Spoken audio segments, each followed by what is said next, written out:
because I'm going to lose my fucking mind. I'm recording. Here we go.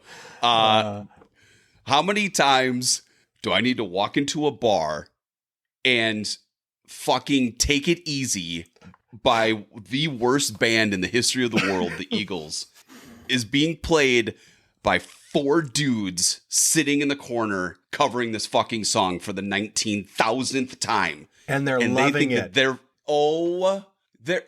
think they're hot as shit. They fucking love it. And the other 7 people that are caring at that moment are loving. They're like, oh my God, I love this song.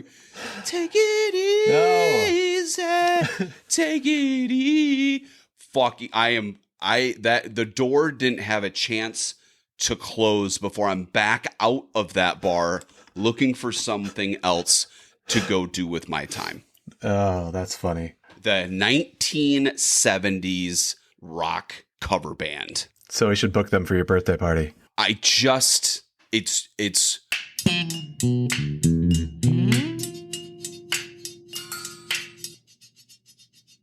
From conversations to the natural world to complete silence, so many of us focus on what's next rather than what is happening now.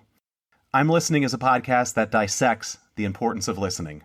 I'm Drew Richmond. And I'm Brant Christofferson. And this is I'm Listening, a podcast simply about the skill of listening. Brant, we're going to talk about cover songs. Yeah. In this podcast. This podcast is called I'm Listening. Listening is tied directly to music. It is impossible for us to cover, get it, music in one episode. So we're going to do a series of episodes throughout the history of this podcast. And we're starting here. We're starting with you fired up as shit. You are just worked up right now about this. We're starting, Brant, with the cover song. I think it's a good spot to start with music. We spend tons of money to listen to music, recorded music, live music, streaming, on the radio, everywhere. It is a huge part of our listening lives. Great topic for today. That's why we're going to... I'm all in. Listen to a bunch of 70s cover songs just for you, Drew. No, we aren't. Yeah, we aren't because the standard has been set higher. The standard is higher now. And we don't have to listen.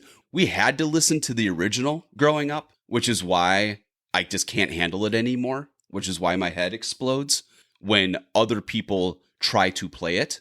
But what's happened, I think what's evolved over the last 15 to 20 years with the cover song is why we don't have to listen to that shit anymore. Go on. All right. So the cover song. We're going to jump in. We got a couple of things. We're going to talk about why they exist. We're going to get into the history. Yep. Because it's a somewhat, in the history of music, a pretty recent development. Yep. And then we're also going to, it's going to be a relatively short topic, but I'm just going to quickly prove why the original will always be better than any cover of it. No, not so. What's that? I will... You will try and make that point, and I am going to disagree with you. Okay, well, that's going to be a waste of time. So I'm ready to get into it. You ready to go? Hell yeah, let's do this. Let's do it. All right, so cover songs. Do you have a favorite? You talked about the ones you don't like the most. Do you have any favorite? I'm totally derailing us from the start here, by the way. This is not following. It. No, that's fine. You can do whatever you want, Brant. Tell me about a favorite cover song. You got a favorite one? If I threw out a cover of a cover... Uh-huh. Will you give me permission to do that? Cover of a cover of a cover? Yeah. It's still a cover song, so yeah. It is. Okay. All right. Follow me here. I believe 1983, 1984, Prince. Young, awkward Prince. Mm-hmm. Writes a song. Nothing Compares to You.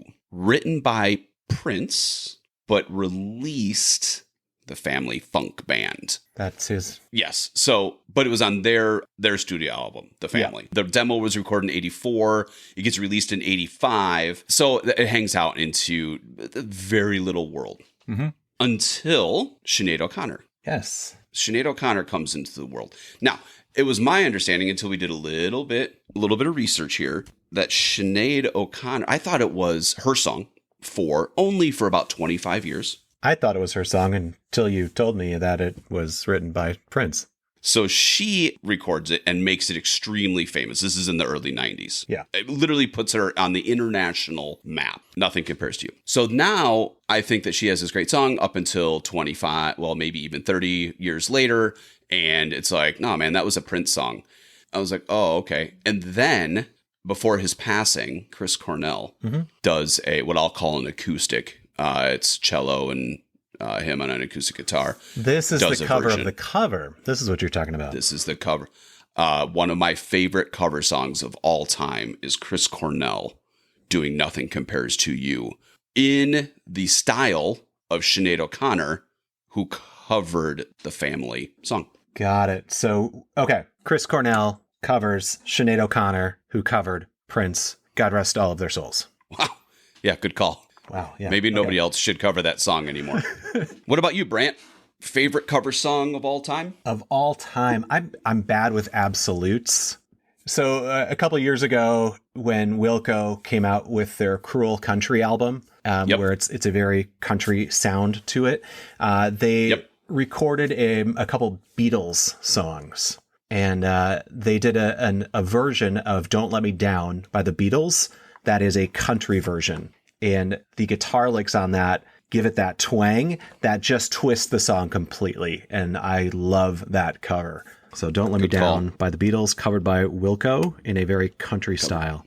Which is funny because Beatles songs are like one of the most covered things ever in that could be a whole topic in itself, but that could be a whole topic in itself. That song. I just like it. So I think you're onto something here, and I think that this is going to help us with why. When we listen to a cover song, something happens. It strikes a chord with us. You just said it. Like, I really liked this version of this song. Mm-hmm. Okay, that's cool because it's a band that you love. Yep. I think Chris Cornell, I would argue, he has one of the greatest rock voices of all time. Yeah, so distinct. Like anything he sings, you can tell that it's him. You know it's him. Yeah. Instantly. So that's where I draw my appreciation to it. But there's a connection there. Why is the musician playing that song? They want to show us that they can do it? Is it show us? I think it has nothing to do with us. There is a bit of like, hey, look what we can do with this. There's got to be some fun in that because everyone knows that song, right? There's another one that sticks out in my mind is Sturgill Simpson, who is a country singer. He covers Nirvana's In Bloom and again turns it into a country song. And it is amazing.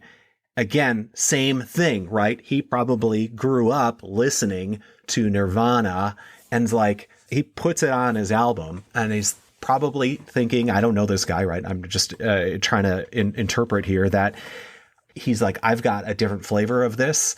Everyone knows this song already. Watch what I can do with this. Do you think it's for them? Oh, yeah. So it's going back to their roots. And maybe there's some storytelling in there of like, hey, just to let the world know a little bit, this is where I came from. This is where I came from. These are the influential other bands that were in my life. And I want to kind of pay homage to them in a certain degree. Absolutely. Okay. It'd be an honor. What about to have someone cover your stuff? I think so. Well, it would be an honor for really good musicians to cover your stuff.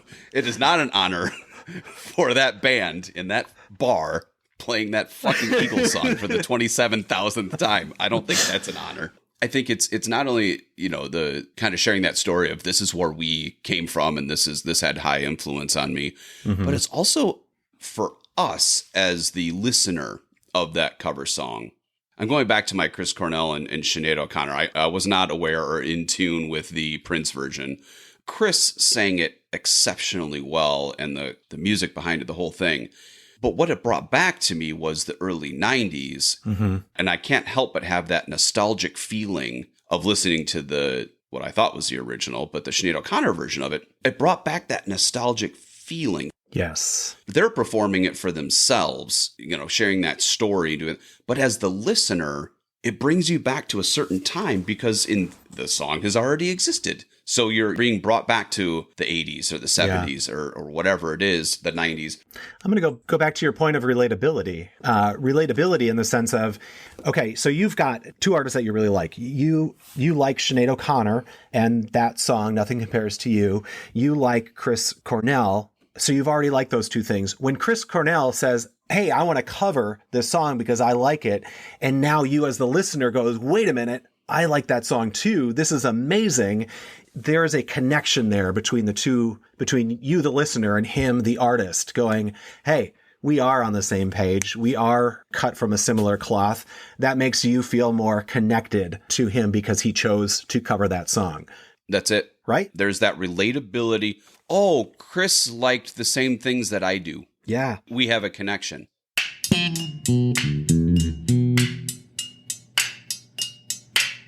This is perhaps no surprise, Brant. We've known each other for a long time. I'm in my mid-40s. So, like a lot of other people in America, the newly inducted Hall of Fame band, the Dave Matthews Band, is number one on my list all time. Criticize, hold your applause, do all of the things for that. Did I know that about you?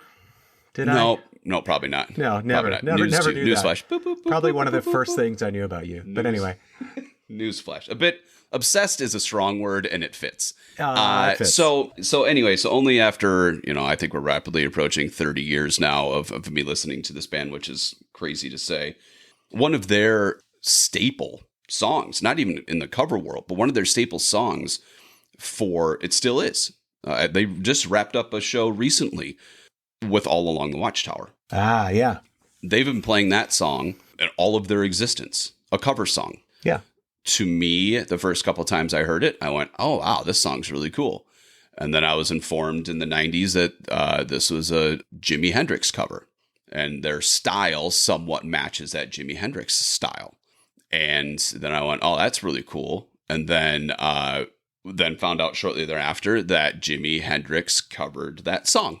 It is a Bob Dylan tune. The Bob Dylan song. It's a Bob Dylan song. So again, very now we're talking different about the than cover. the Hendrix song, but Which is very different than the Dave Matthews. Yeah, the bridge between Bob Dylan and Dave Matthews Band doing it is an expansive bridge.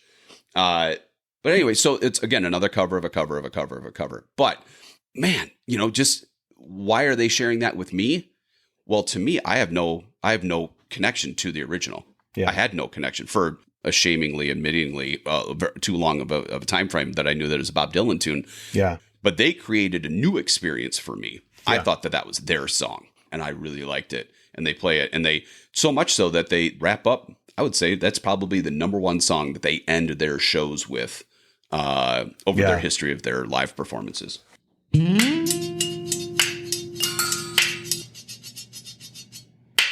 I'm going to go take this kind of the history route right now because you're talking about just how this one song was passed, like originated with Dylan, passed on to Hendrix, passed on to Dave Matthews Band. We no longer associate it with Dylan, the original artist. It is now associated with different artists who have different fans, right? So you are a Dave Matthews fan, you associate it with him. You associate the Nothing Compares to You to Sinead O'Connor more so than Prince. Yep. I think part of the cover song is that there's a song belongs to somebody, right? The original artist, that is their song. They've got a copyright on it. They've got a license to it. No one else can play that song unless they get the explicit written permission of the original artist. That's what makes it so appealing, right? Is that it is hard to obtain. It is the reason we cannot play any music on our podcast right now because I have no idea how to go about getting licensure, let alone paying for it, to get these songs covered, right?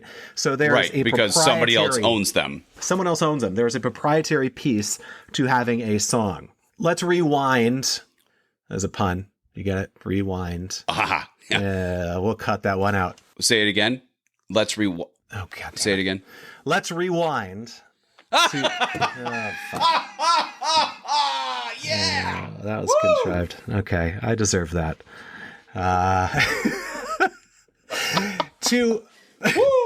Hey, we'll be here all week, folks. All right. Let's rewind. Fuck, I keep going back to it. Let's go back in time to before music was recorded. Okay? Before you could record music, how are you sharing music? How is music shared? Nope, not the radio. Live? Okay, live. Yeah, radio came after recording, so it was live. So you heard a song live that you liked. What are you going to do with that? Put it in your brain pocket and hopefully remember that one experience, because you'd have to go see them again to go relive that experience. Yep. Or you're going to be singing it to yourself. Or going to be your friends. Or if you're a musician yourself, you'll be like, I want to sing that song too. That was a great song. I got to share that with other people. So you sing that song, and then someone hears you singing it, and they go, that's an awesome song. I love that song too. I want to do that. And that song gets passed along. So there's that oral tradition of how music gets passed along. That's folk music. The other way music got passed along before recording would have been in writing, music tablature. And being able to read, here are the exact notes that someone played. I can now recreate this.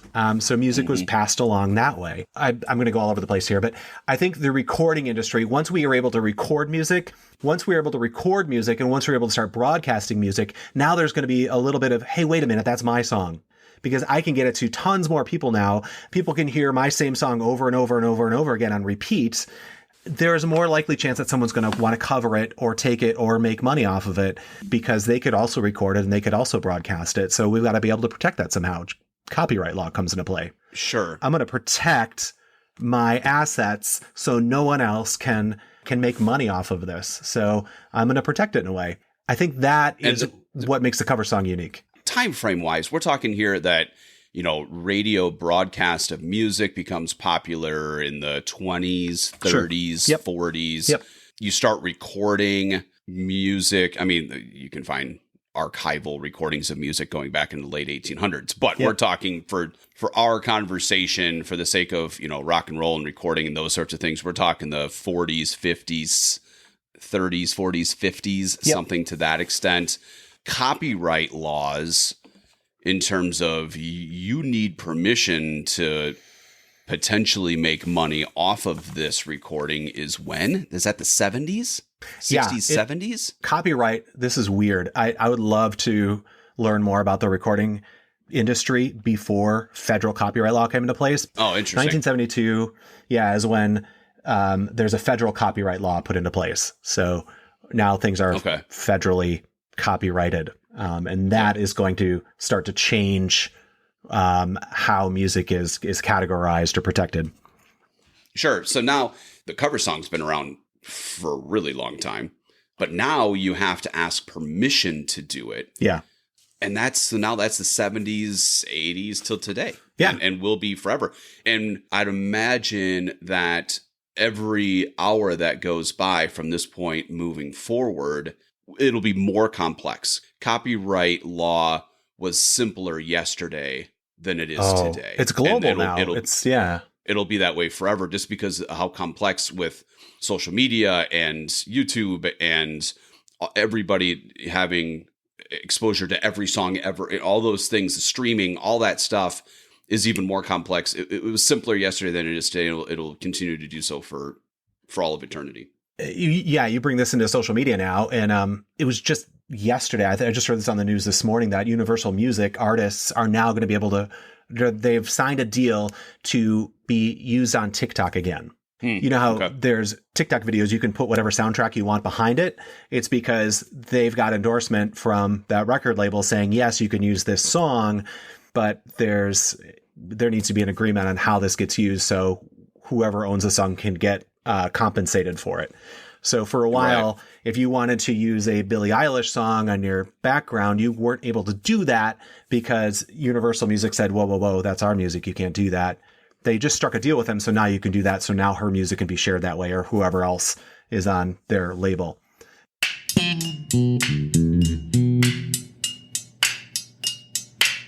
Let's transition into one of my burning questions. What is a cover? Yeah. Let's say I go to the symphony. Yeah. tomorrow night. I'm just gonna fly out to a big city. I'm gonna go to their specific symphony orchestra, and I'm going to listen to a performance of fill in the blank. Are they covering? Dude, I'm in a Beethoven cover band and we rock.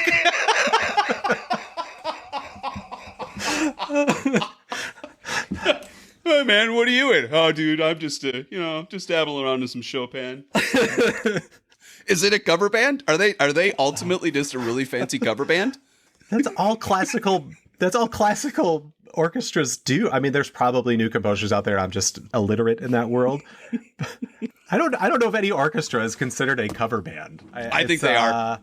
They are now. They are now. They are. You're a cover band. What a cover band, dude. What do you play? A cello. I think it's a performance. It's a performance. Why? It's performance art. I don't know. I don't know the answer. I don't know either. I don't know the answer. But I think we would probably offend the classical world just by existing. Let's take it to the roots. And look, all the symphony performers and all of your life's long dedication to your instrument, we do not mean to offend. We love you and we love listening to your music. But let's bring it back. Why are they doing it? It's had an impact on their lives. Mm-hmm. It touched them in some way. It's an emotional connection. Awesome. Yeah. Why are we listening to it, Brant? Because it's something we enjoy. So I think we enjoy. There's a nostalgia to it. We perhaps remember the first time we heard that song. It was usually on a Bugs Bunny cartoon for me. Yes. This is my introduction to classical music. Yeah. Yeah. So maybe at its roots, the performance art of classical music at its roots is it's a talent showcase. I want to show you something that I can do that has had an impact on my life. Oh yeah. When you can see someone playing on piano a classical piece, you're like, damn, that's amazing. I'm going to go back to, it's a performance because classical music is written. It is a written music, sheet music. It's more of an exact interpretation of that writing, right? Versus you go into folk music where it's more of an oral tradition. Is jazz more of an oral tradition? I think jazz is this beautiful combination. When I think of the difference between jazz and like classical performances, jazz, you have this ability to, you're almost encouraged to get into this improvisation component of it. Yeah. And kind of go, again, your talent showcase. Yep. Why are you doing that? Because it has an influence on your life and why are you listening to it? You're probably having some sort of nostalgic feeling of, I remember when I saw this the first time, heard this the first time, but I really appreciate how the musician does this a little bit differently. And there's a little more license to improvisation through that jazz component. But a lot of what they do this is an old classical jazz performance, but this is our version of it. Yeah. So is it a cover? No, it's interpretation. Not a interpretation. It's an interpretation, but it's not a cover. Nobody goes up and is like, "Hey, we're a Miles Davis cover band." Like, I don't think that right. That doesn't exist. No, we're a jazz band, and oh, by the way, we play some Miles Davis tunes. I like that we're getting into this. Music inspires more music. We get to interpret music. We get to take it, make it our own, change it, mix it. What about a sample? What if I'm sampling a song? Oh my God, Brant, this might be a whole nother episode. Yeah. Because the sample, you almost take that jazz mindset and say we are borrowing a component of it and making it something new.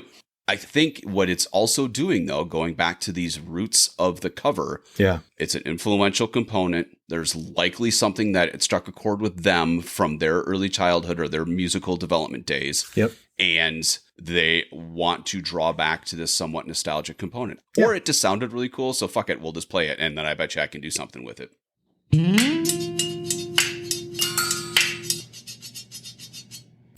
One of our big questions of this episode: is the original always better than the cover? The answer is yes. No. Thank you for joining us on this podcast today. Coming up on our next episode, Hey, this is I've got editing rights on this, so I can just cut you out. Is the original? Yeah, it is. No. Brant, would you like to try to prove your point before I prove you wrong? No, I'd like you to prove your point first, so I can just shut you down. Oh, okay, that's fine. The origin of the music cannot be replicated. Why that song was written, why that song exists in the first place, regardless of its perceived quality, exposure to the public, you cannot replicate why that song was written. And that is why the original will always be better than any cover of it. Because they are, that original was heard by these artists, and it struck a chord with them so much that they are trying to replicate it. They are trying to draw up nostalgia from you of when you heard that original the first time. It is impossible that a cover is ever better than the original. What if you don't know that your favorite song is a cover song and you think that's the original and you think that's the best version there is because that's the only one you know? I can't help you there. And then you hear the original and you're like, no. I like the second one better. The second one is more popular. It is gotten to more people. It is more beloved than the original. And I think you already gave us a couple examples. Sinead O'Connor, Nothing Compares to You. All Along the Watchtower, Dave Matthews Band. Are those better because they are not the original? I'm doing research. Why is it so quiet? Why are you walking away? Hold on. This is going to be great. All right. So Brant, I think we're maybe the debate again. I'm right. You're wrong. But I think there's a subtle difference here in how I justify that the original will always be better than any cover is because of its origin, because that is somebody's experience. That is somebody's id that is producing, for example, since we'll keep using it, All Along the Watchtower. Bob Dylan somehow wrote that song. I don't know the origin. Somebody smarter than me does, and I could look it up. I'm not going to waste anybody's time with that. I think we've already wasted enough of their time. Yeah. Well, hold on a second. Let me Google it. My point is that is the origin of that, where that came from that artist. Even though you replicate how it was made or in the style of which it was made, you cannot replicate its origin. Okay, where it came from. What you're talking about is the performance. Performance of the cover song. For example, early 90s grunge, rock, heavy, whatever it was, 9 Inch Nails. Yeah. They produce a song, Hurt. Yeah. Okay. It's an incredibly emotional song. Great album. Great song. Great band. Struck a chord with millions of individuals, mostly that kind of grunge teen into their 20s, during that time frame. Yep. The origin of that song cannot be argued. You cannot say that even though somebody else performs it, that the origin of that song came from the songwriter. Fast forward to early 2000s, roughly a decade later, Johnny Cash covers that song. Yeah. So Johnny Cash covers it, but it's not the essence of the suicidal feelings by Trent Reznor that were just living in him that came out in that song. You can't recreate that, is what you're saying. Correct. Okay. But you can listen to Johnny Cash sing it and get a whole nother feel about that song. Yeah. And a whole nother level. And I mean, I'm getting goosebumps thinking about it right now, just because I'm playing it back in my head. Yeah. It's a bit of a different style, clearly. Kind of like the Sturgill Simpson tune that you were talking about earlier with Nirvana. It's a different style. Yeah, In Bloom. It's a different style, but the message is coming across. So I think we're, I hate to say this in our grand debate, but I think we're both right, if I may, that I think that the origin can't be replicated, but the performance of that song can get better. We're both right, Drew. Oh, gosh. Yes. I'm a little bit more right than you, but we are both right. No. I mean, whatever you want to think over there is fine, but we know at the end of the day.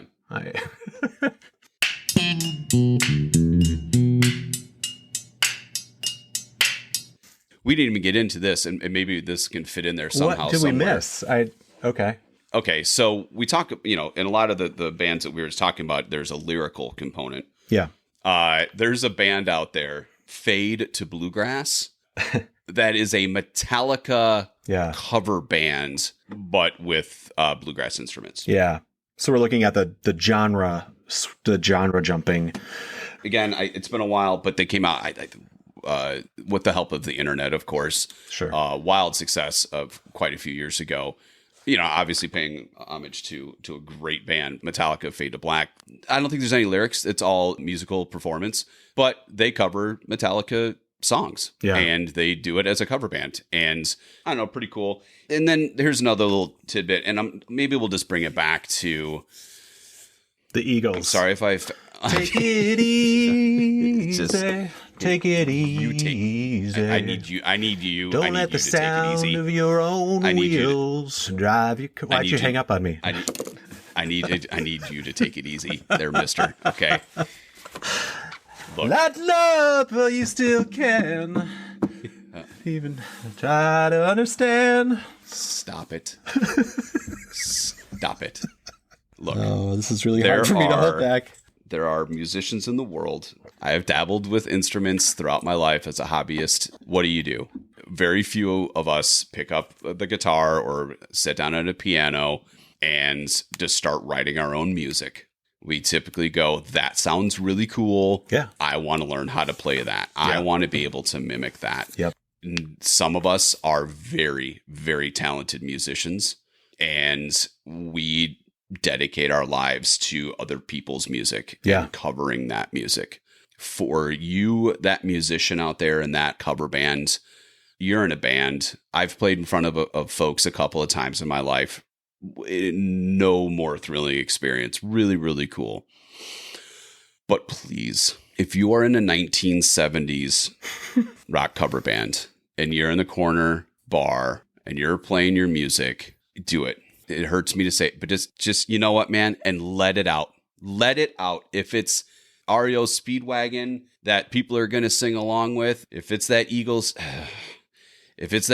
tune that you just know by heart and it had an impact on your lives, and you can create that nostalgia and you can have a talent showcase just like any other band in the world is doing with cover songs, fucking do it, man, and do it with loud passion and excitement and dedicate your life to it. And you go be that 70s and 80s rock cover band. And Drew will be very, very far away. I won't be there, but there are people in the world that will be, and they'll fucking love it and have another beer and enjoy it and just go do it, man, because it's at the roots of the last 50 to 60 years of music. Yeah. And it's okay. It's okay. You can do it.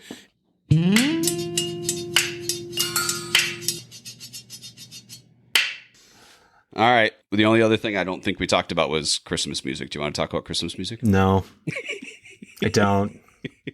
Okay. Then we won't. Okay. Every year, like the day after Halloween, all of a sudden the Christmas music comes on and I'm just like, no, stop, turn it off. That does not get to come on until after Thanksgiving. And it drives me nuts because it is the same thing over and over and over and over again, just a different variation. And if I hear what's the a cappella group that's always singing Christmas music the last 10 years, that drives me absolutely nuts. Pentatonix? Pentatonix! Ugh. Listen, Brant. No more. Okay, so you wanna get all up in my biz about me yelling at 80s, 70s, and 80s rock cover bands. I bring up Christmas music and you lose your shit. So this is the thing. This is the thing. No more Christmas music.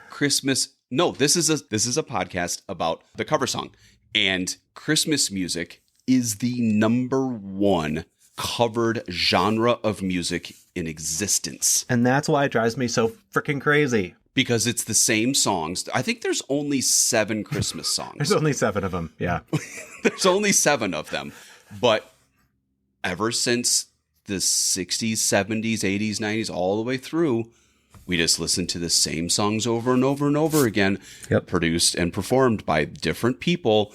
And it's just their version of this song. It's all cover songs. Yeah. It's all cover songs. It's amazing. Now, there have been great originals. There are great originals from each decade, but they just keep getting repeated and repeated and repeated. Now, Brant, I do agree with you. We've had a lot of debate on this episode. I do agree with you. Christmas music is not allowed in my household until the dishes are done after Thanksgiving dinner. Oh, okay. Period. Okay. That is a rule. My children attempt to break that rule, and there are severe consequences because this is just there's no reason to have to listen to those 7 Christmas songs any more than when the dishes are done after Thanksgiving dinner until the end of the day on Christmas Day.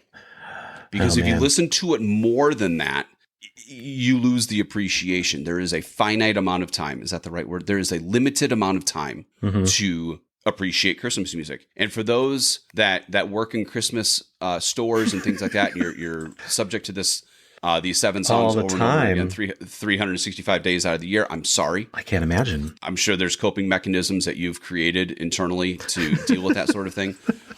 I love it. I love Christmas music. I love it from the moment the dish is done on Thanksgiving to the end of Christmas Day. But Christmas music is nothing but cover music.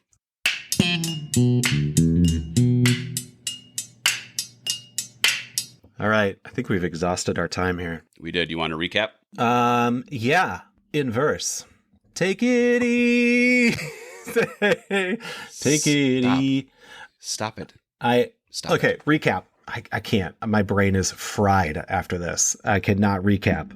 You are ridiculous. I'm going to recap, and then you can follow my coattails. All right. What am I taking away from this episode? We start off by saying, not the Eagles thing, but we start off by talking about the cover song is a talent showcase. It is a little bit of a story through the artist of maybe perhaps what influenced them or where they came from. To us, to the listener, there is most likely this nostalgic component tied to when you heard that song for the first time. All of that is really not that old. No. Really hasn't come around since the 70s, 80s, 90s. That's in my lifetime. I've enjoyed the conversation. And then my only and last takeaway is that in the sense of its origin, the cover will never be better than the original. What about you, Brant? You had to get that in there. Of course. Yeah. I enjoyed the conversation in really diving into what is a cover song, what is it not. Just looking at how that idea is such a blip in time in regards to how how music is part of our everyday lives. That idea of a cover song is a different variation of how music is spread and shared and enjoyed. And it's a lot of fun. Yeehaw. All right, Brant. Hey, great conversation. I can't wait to talk about more music things with you. And I'm right. No, okay. You're right. You think you're right. That's fine. Sounds good. Okay.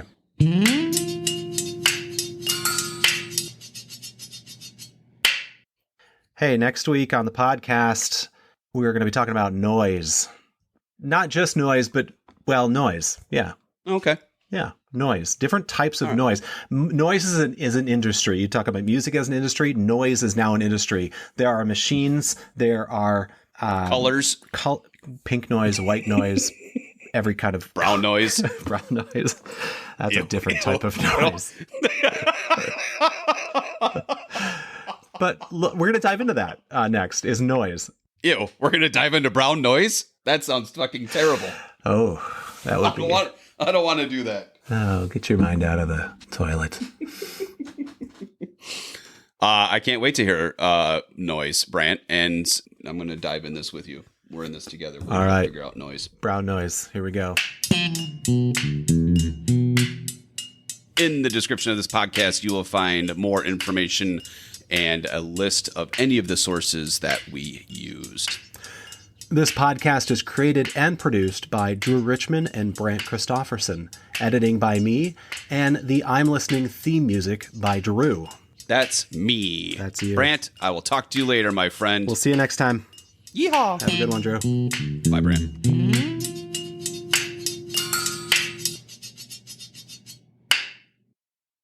Brown Noise. Here we go. It's the name of my new 70s cover band.